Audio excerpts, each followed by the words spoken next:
Hello, hello, hello. Good morning. Good Monday morning. It's a magnificent Monday morning. Well, at least for me it is. I'm having a groovy day. I've got my Sprite here. Yeah, I know. I'm not supposed to be drinking Sprite. I get it. But any of the negative behaviors or habits, culinary wise, I'm going to do that early in the day and then I behave the rest of the day. And what do? I do energy work all day. Come on. If I didn't do energy work all day, I would probably, have a lot of health issues. But my health issues really are pretty minimal. Hey, Angela, how are you? So, anyway, I hope everybody's doing awesome. I know I'm a little late on my start. I usually do this a little bit earlier. However, blah, blah, blah, blah, blah, blah. However, what the heck? Oh, somebody just sent me a message and it took me off. We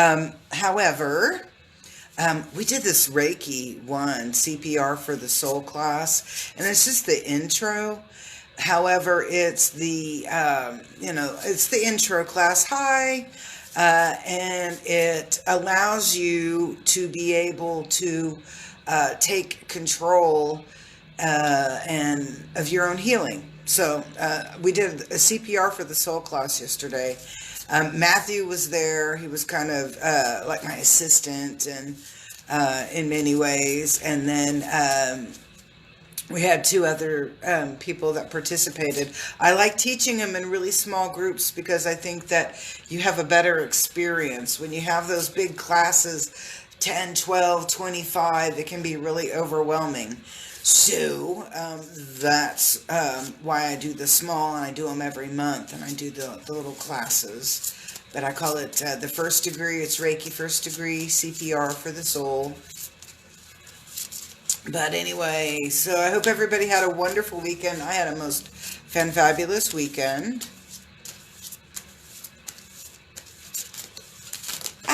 Okay, there we go. Don't go away because I'm going to bend down and pick those up.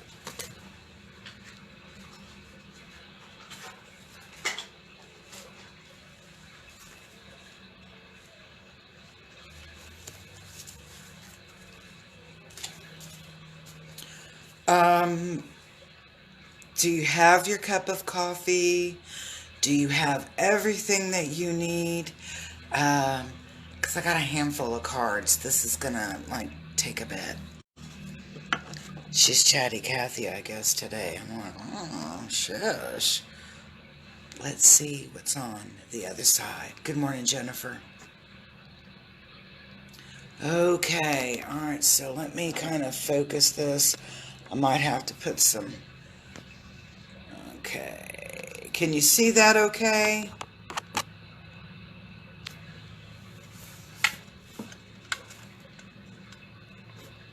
Let's see. What we're looking at here is this card. Yeah, of course it's a card, right? The theme of the card is teaching. And good morning, Amber. How are you? Good morning, Julie.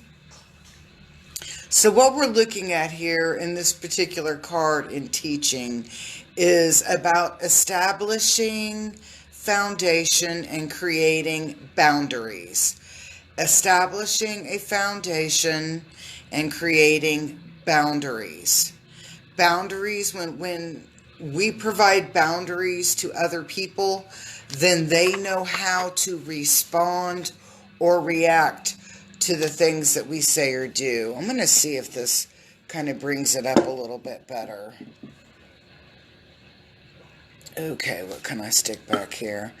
You just see some of the silly things I do, huh? No. Okay, well, it's not doing really what I want it to do here. Let's see. I'm like an old Marine. Without being a Marine, I adapt and overcome. There we go. Okay. All right, that makes it a little bit easier to see. And so what we're looking at here, again, it's the teaching. It's about creating a foundation. Good morning, Kim. Good morning, Christy. Creating a foundation and establishing boundaries. So that's the energy. This like, what's our lesson for this week, or what are we embracing? Where are we going? And how are we getting there is the rest of it. But what we are doing this week is we are establishing our foundation, love it, love it, love it, and creating boundaries. Boundaries are, again, I'm going to say boundaries are really important. They're like rules of engagement. They're like rules of engagement, and it allows people to know exactly how they are to react or to engage to be within your groovy space. Okay, so this is a good thing. This is good energy, because now we're going to get a sense of empowerment. But let's look at our first obstacle, and I'm giggling, is yeah, we're all talking about what we want and where we want to go with it, but what are we not reaching out to? Let me open this up a little bit more. We are stuck. We are like sticks in the mud, okay? We're not really looking outside the box. We're sitting here looking in our empty hands and saying, hey, how do I get to where I know, or I can talk about what my foundation is, who I am as a person, and how exactly am I going to share what my boundaries are with other people. So again, we're kind of in a stuck in the mud situation or mode of thinking, and I'm kind of giggling because we can be so awesome about fixing other people's problems that we forget how to fix or heal or nurture our own groovy space.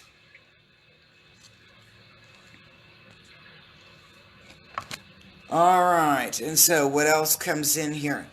Ding dang it, forgiveness. She keeps showing up. She showed up last week. She showed up this week. Hello. And I'm like, what's the deal with forgiveness? Forgiveness can be a really difficult task.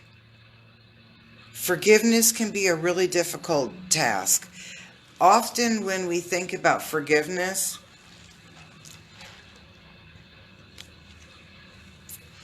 we actually start to feel a little bit uncomfortable. We start feeling uncomfortable. First of all, if we're talking about self-forgiveness, we're probably looking in the mirror.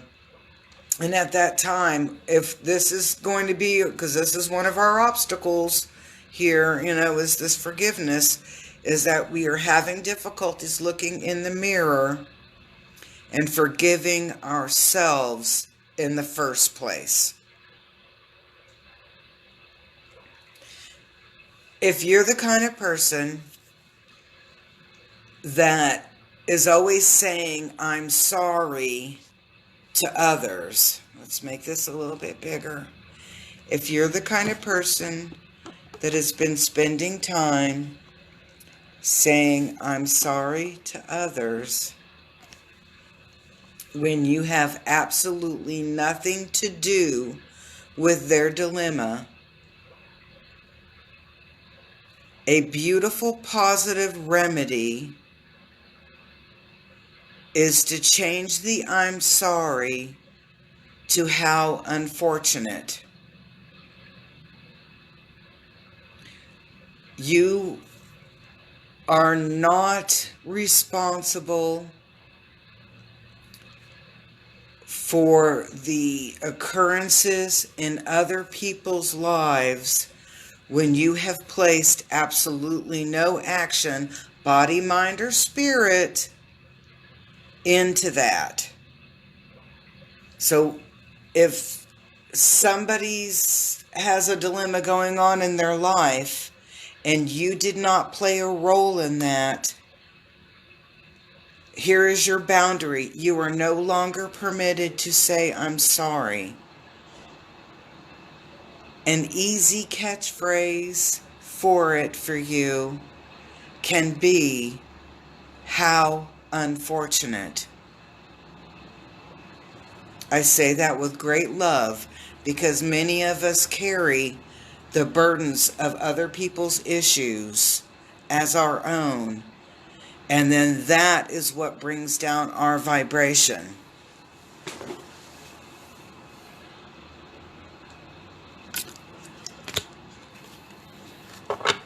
Anger. And you're going, how is anger going to play this role in here? And I'm going to say anger in the form of shame is one aspect of it.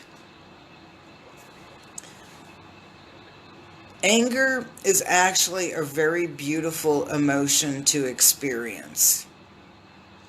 And some of us are going to look this as a hindrance or an obstacle, and others of us are going to look at this as that flame underneath our fanny to get us up and motivated to be a part of change or to create change. So when we're looking at anger, we're all going to be focused on things that make us feel uncomfortable, even to the point that we express it. You know, it can be road rage, flipping off the other driver. It can be, I can tell when I'm feeling angry because I use the F-bomb a lot. Even though I'm going, I'm not angry. Oh yes, I'll be in total denial of my anger. I'll say, I'm not angry. I'm okay. Really? Fuck.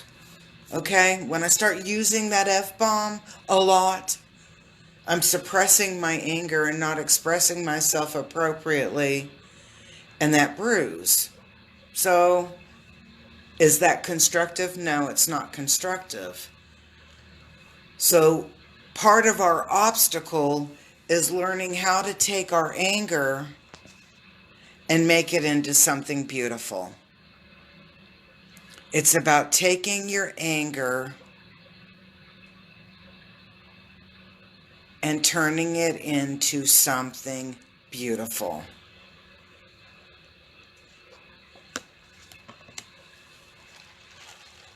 Now,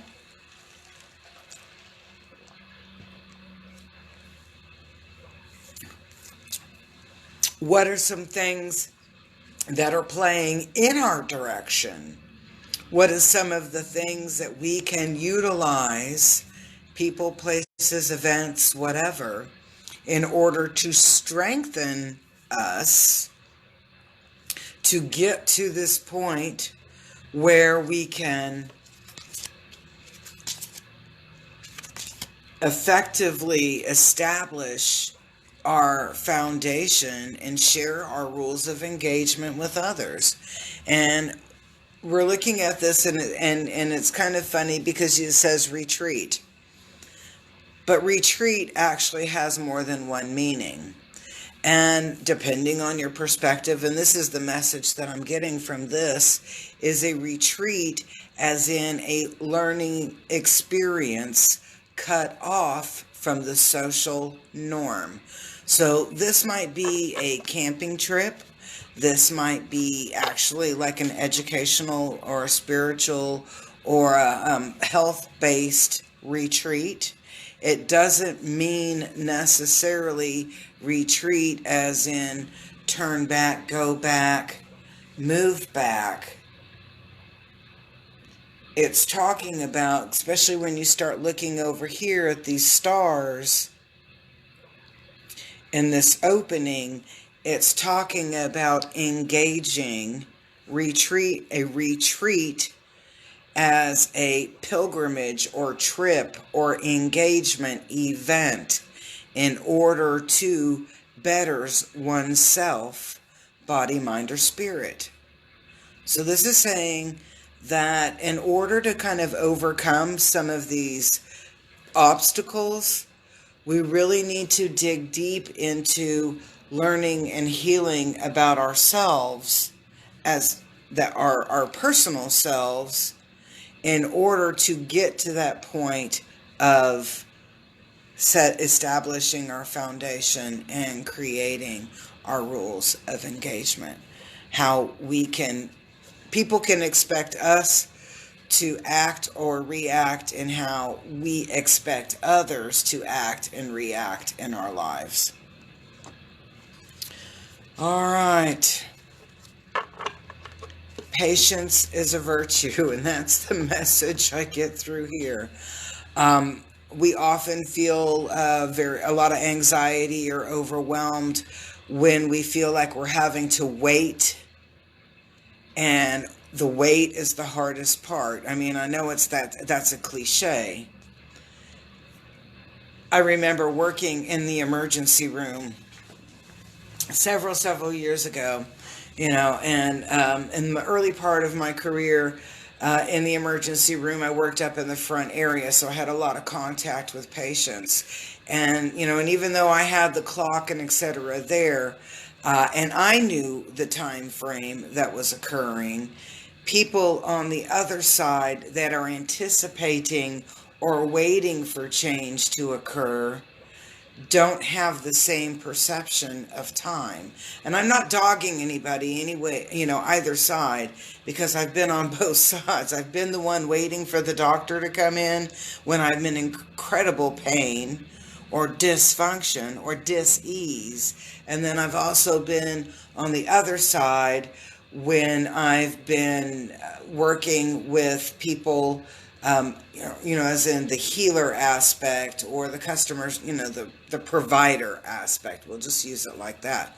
So in here, we're going to be really feeling some frustration with time because we feel like it should be here now, and we really don't have control over what that time frame is. So the message really is to stop being an imaginary clock watcher. Okay. And we're looking at home, and many of us have been kind of stuck there. Metaphorically speaking, we've had a lot of changes in the last, about 6 months or so. In the way that we do, the way we go to school, the way we work, the way we heal, the way we engage with our family, our friends. We've had a lot of change here. It's actually been very, very overwhelming. And what I'm seeing through here is it's time to do some spring and fall cleaning. We've been allowing a lot of things to build up in our house over the last 6 months, metaphorically speaking, and that can be also our body as well, because that's our temple home. But this is really kind of referring to our homes as where we are abodes, where we live. We've been allowing things to accumulate. All right, let's just say it like this. We've been allowing things to kind of build up in our homes, and they're about to rise up to the top and do a little here. Cushion that blow. Start preparing for it now. Start doing it now. If there's something that you're supposed to be working on and you haven't been working on it, probably today would be a good day to start. There's a lot of unrest in our homes. There's some unrest in our homes, and it's time to get that fixed and healed and out in the open and working on that. And that's like a really intense, I'm getting, like energy here coming through, going like, really, really, you all need to be paying attention to your homes. That's your castle. That's your safe place. That's your sanctuary. And you're not paying attention to your sanctuary because you're too busy focusing on little stuff. Oh, that was kind of like, whoo. Okay, let's take a look at the next one. This is going to be chance does favor a prepared mind. This is some kind of like a lot of heavy energy coming in with this. A lot of things that we have to really, and I'm going to say, sit down and look at, and then stand up and work on, if that makes sense to anybody out there. Um, it's very good timing for you right now to take a good look. It's kind of like looking in your own backyard. That's the message through there. And determining what you wish to carry and what you wish not to carry anymore. You're setting up those boundaries. Oh my gosh, but here's the beautiful part. Woo-hoo-hoo! Thank you. It all is good here. We've got the abundance card. And so at the end of all of this almost turmoil of a week, and I'm not saying turmoil as in, man, you're not going to be able to sleep kind of turmoil. I'm talking about a lot of heavy duty energy and built up accumulated things that we need to focus on clearing this week. Clear it out. This is a great week to clear it out. Clear it out. Get your sage, get your Palo Santo, get your crystals.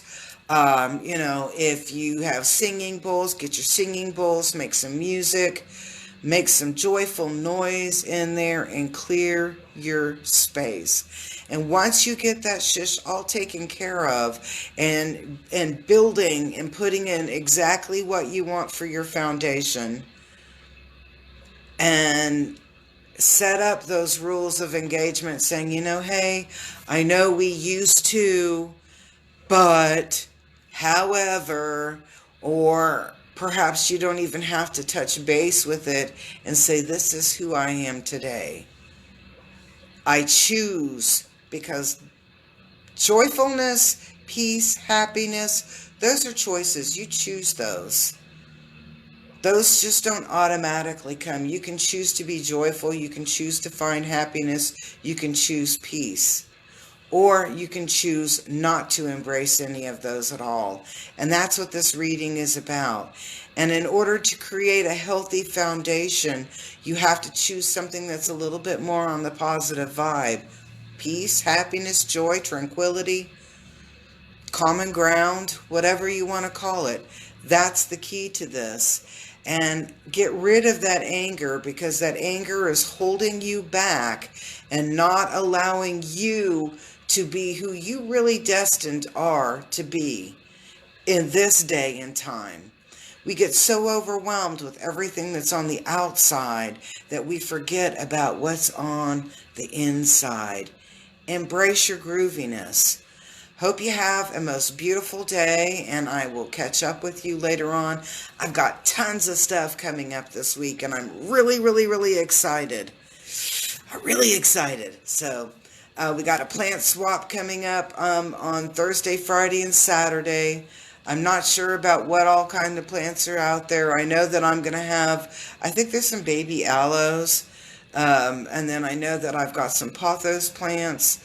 I have mother-in-law's or the snake plants and a bunch of other little things, and rubber plants. I've been really doing a lot of cultivating this summer, and so I would love to share them with you at our plant swap. And then I know Aleen's got her green thumb going. I just have no clue of what it is. If you don't have plants but you want a plant, we are accepting donations, and the donations go to our natural health or natural healing and wellness collaborative. So peace, I think that's the P in sign language, but it's peace, love, and happiness. I hope you have a most wonderful, magically, deliciously, shagadelically cool day.